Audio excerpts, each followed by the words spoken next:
Bonjour à tous, j'espère que vous allez bien. On se retrouve pour le brief du mercredi 9 décembre 2020. Donc aujourd'hui, comme d'hab, on parlera du Bitcoin. Enfin, ça se remet à bouger, hein. Donc hier, pas de brief parce que le marché n'a pas bougé. Ça, je peux le supprimer, on s'en fiche maintenant. Tant qu'on restait dans cette zone de combat, pas de brief, hein, parce que le marché n'aurait rien fait. Donc ce week-end, on n'a rien fait du tout. Hier, on n'a pas fait grand-chose non plus, à part en soirée de ce que j'ai vu. Ce matin, au réveil, donc voilà, c'était plutôt dans la nuit vers minuit. J'avais déjà quitté les écrans personnellement. Et donc maintenant, on est en train d'avoir résolution de cette zone de combat et on a des changements au niveau de la dynamique, hein. Donc on va parler de tout ça aujourd'hui. On parlera aussi bien entendu des spreads comme d'habitude, on parlera des altcoins, hein. Du coup aujourd'hui Ether, XRP, LTC comme d'hab et Bitcoin Cash qui m'a été demandé aussi, j'ai vu. Donc on parlera de Bitcoin Cash. Alors on fera aussi un tout petit peu d'order flow. Alors du côté de Bitcoin. Eh ben, pour la première fois depuis longtemps, hein, depuis ici, depuis septembre 2020, ce mois de décembre, ce début du mois de décembre, signe un petit peu un retour des bears.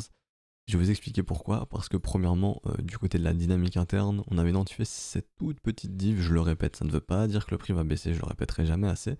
Ça veut simplement dire vigilance, bulls, vous perdez de force sur votre mouvement haussier. Ok.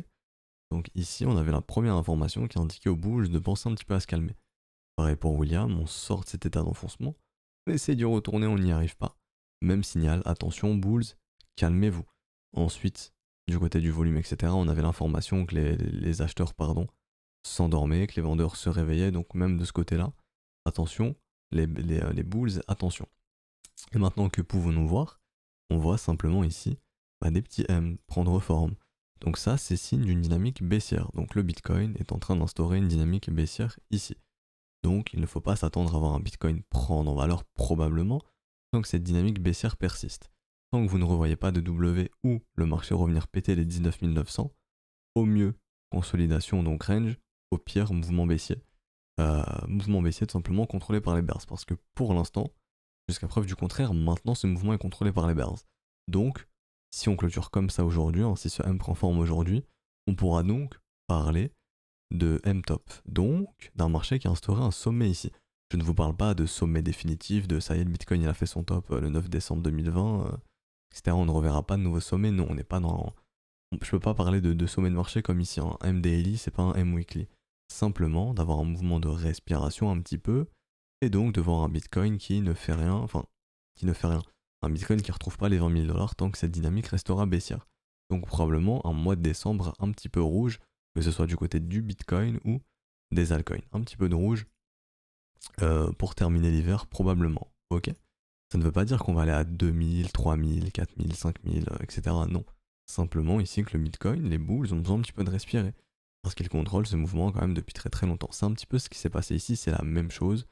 Lorsque ce M s'est instauré, je voulais pas faire ça. Lorsque ce M s'est instauré juste ici, les bulls avaient besoin un petit peu de se calmer, jusqu'à ce qu'ils réinversent cette dynamique baissière et qu'on retrouve une dynamique haussière avec ces W. C'est la même chose, maintenant ce qu'on attend des bulls, c'est de se remontrer. Soit de nous faire un V ici et de revenir en gros avaler les 19 955, ou réinstaurer du W, hein, pour justement créer des mouvements de continuation et donc aller venir chercher de nouveaux sommets et reprendre le contrôle de la dynamique. Mais actuellement, les bears ont le contrôle du momentum et les bears ont le contrôle de la dynamique depuis ce mouvement ici. Donc faut pas être étonné, je le répète, d'avoir un Bitcoin qui est un peu rouge pour ce mois de décembre. Maintenant on va parler des targets. Premièrement, il y a le premier arrêt de ce mouvement. Juste ici, il est 16 000 dollars, hein. Ce serait pas aberrant de retrouver un Bitcoin à 16 000 potentiellement.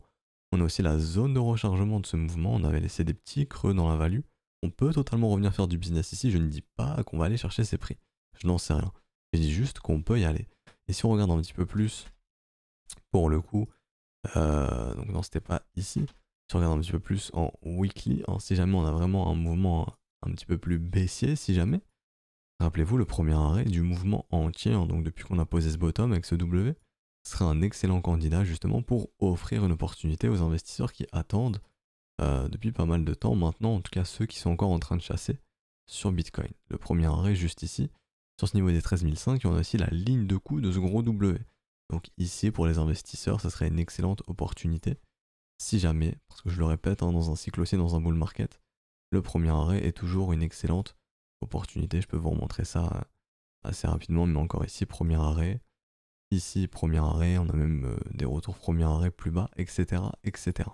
Donc ce premier arrêt pourrait être un bon candidat. Est-ce qu'on va y aller? J'en sais rien. On peut totalement y aller. Si on y va, il n'y a pas de quoi paniquer. Tant que ce premier arrêt ne cède pas, on a bien l'information que ce mouvement tendanciel est bien bullish. Hein.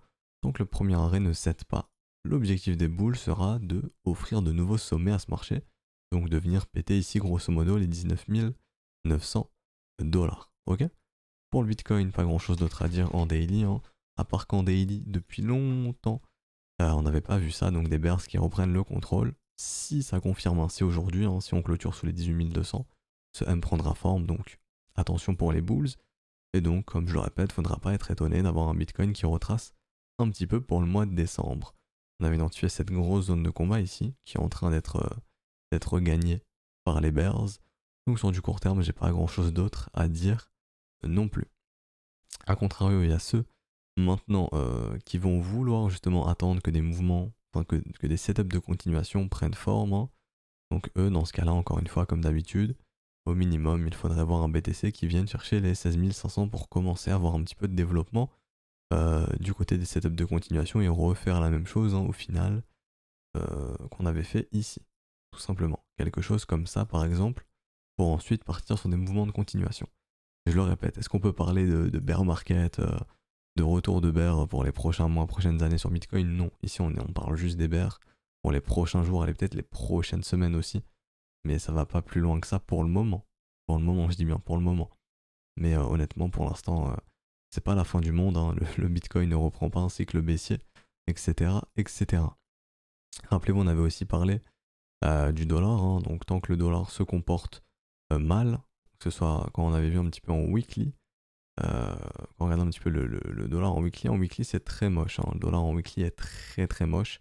Et honnêtement, Bitcoin, je ne pense pas que Bitcoin instaurera un sommet de marché à long terme comme on l'a fait ici hein, en 2017. Donc on ne revoit pas ça sur le dollar de BOW. Pour l'instant, il n'y en a pas du tout.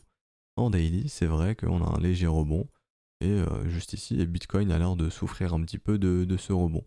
Donc si jamais sur le dollar index on instaure du petit W ici, bah faudrait s'attendre à avoir un Bitcoin qui continue d'être un petit peu dans le mal, tant que le dollar sera prêt à un petit peu à retracer, un petit peu potentiellement.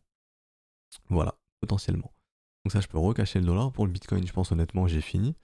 Le à retenir de ce qui se passe actuellement, simplement si ça confirme ici, hein, si on clôture bien sous les 18 200, on pourra parler de sommet de marché ici.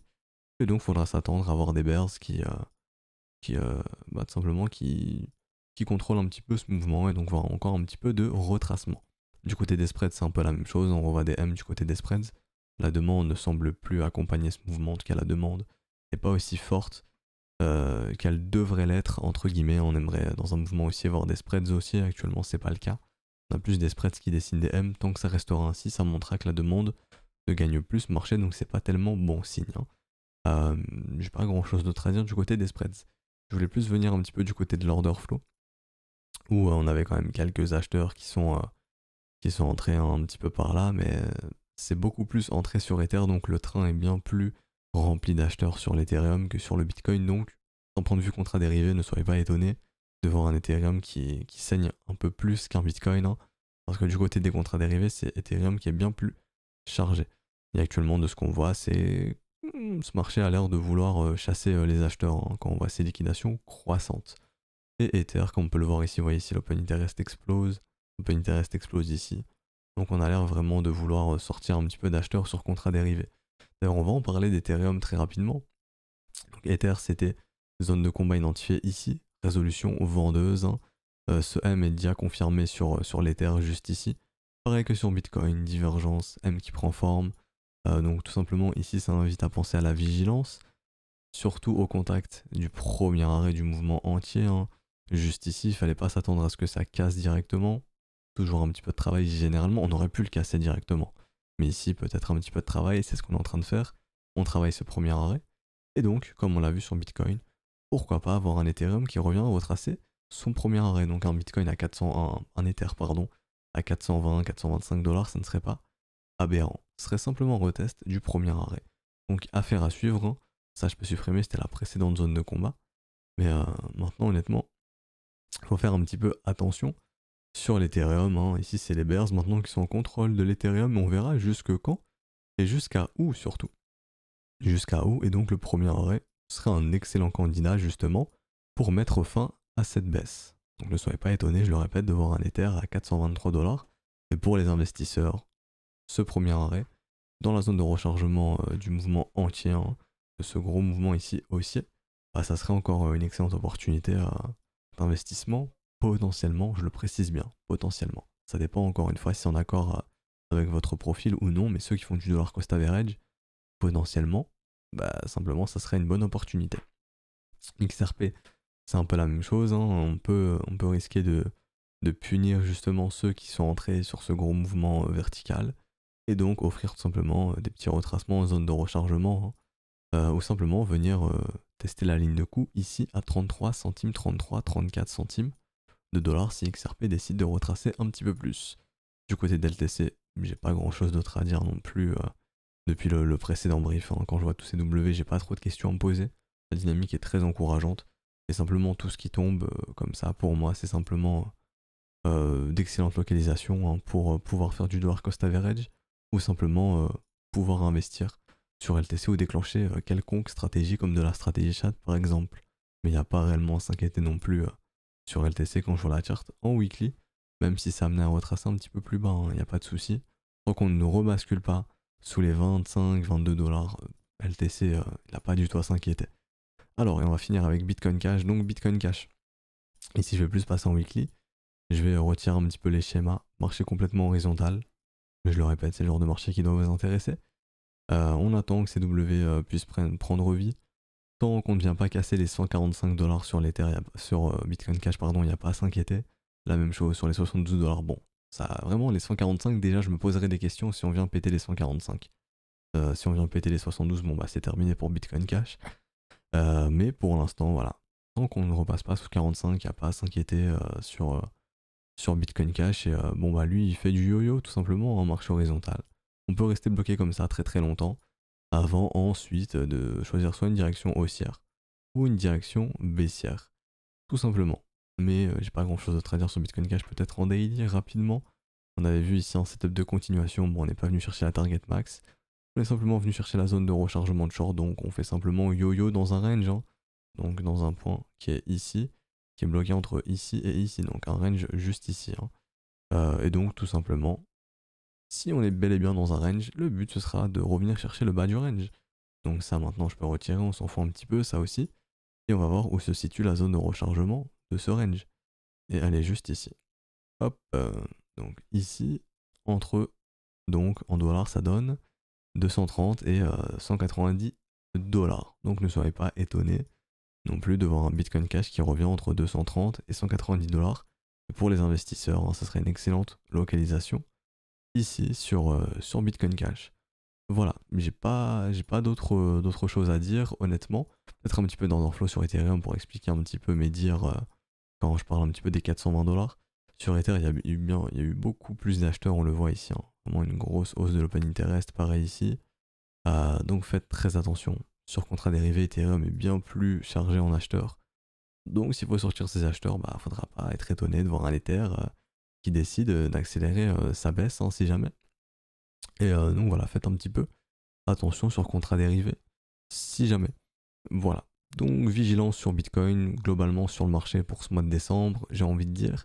Ne soyez pas étonnés de voir un petit peu de rouge. La meilleure recommandation que je peux vous faire, c'est simplement quand vous identifiez des W weekly. Honnêtement, c'est peut-être pas le moment de paniquer. Bon, après, je connais pas votre gestion du risque, je sais pas votre profil, etc., comment vous tradez. Mais honnêtement, je vois plus ça comme des opportunités de pouvoir bah, accumuler tout simplement, vu les zones de prix où on est, vu les structures qui se dessinent. Je pense pas que c'est le moment de paniquer. Mais voilà, attendez-vous probablement un petit décembre un petit peu sanglant. Si jamais, hein, tant que le Bitcoin ne revient pas péter les 19 009 ou dessiner du W, attendez-vous un petit Bitcoin qui est un petit peu sanglant et donc un Ethereum qui risque de suivre. Surtout qu'Ethereum bah, rapporte beaucoup plus d'argent aux exchanges pardon, qui vont tout faire justement pour sortir tous ces acheteurs qui sont entrés ici. Donc voilà, on va s'arrêter ici pour aujourd'hui. Si ça vous a plu, n'hésitez pas à laisser un petit pouce bleu, à vous abonner si ce n'est pas déjà fait, à nous rejoindre sur Discord, le lien est en description ou dans les commentaires. Je le répète, bon je devrais le faire en début de brief, hein. parce qu'il n'y a plus beaucoup de gens en fin de brief, et c'est une information assez importante, mais vous pouvez rejoindre l'école n'importe quand. Quand je parle de début de mois, c'est plus pour le Patreon, parce que Patreon fait une refacturation le premier du mois, hein. Donc c'est plus intéressant de rentrer en début de mois via le Patreon pour rentrer dans l'école. Mais si jamais vous passez en paiement crypto-monnaie, vous pouvez rentrer n'importe quand. Par exemple, si vous entrez dans l'école le 9 décembre, pour un mois, vous aurez accès non pas jusqu'au 1er janvier, mais bien jusqu'au 9 janvier. Parce que c'est 30 jours. Hein. C'est pas, votre accès à l'école ne se termine pas le premier, ok? Donc voilà. Je vous souhaite une excellente journée. Demain, on verra si on se retrouve, hein, si le marché bouge ou non. Allez, ciao ciao.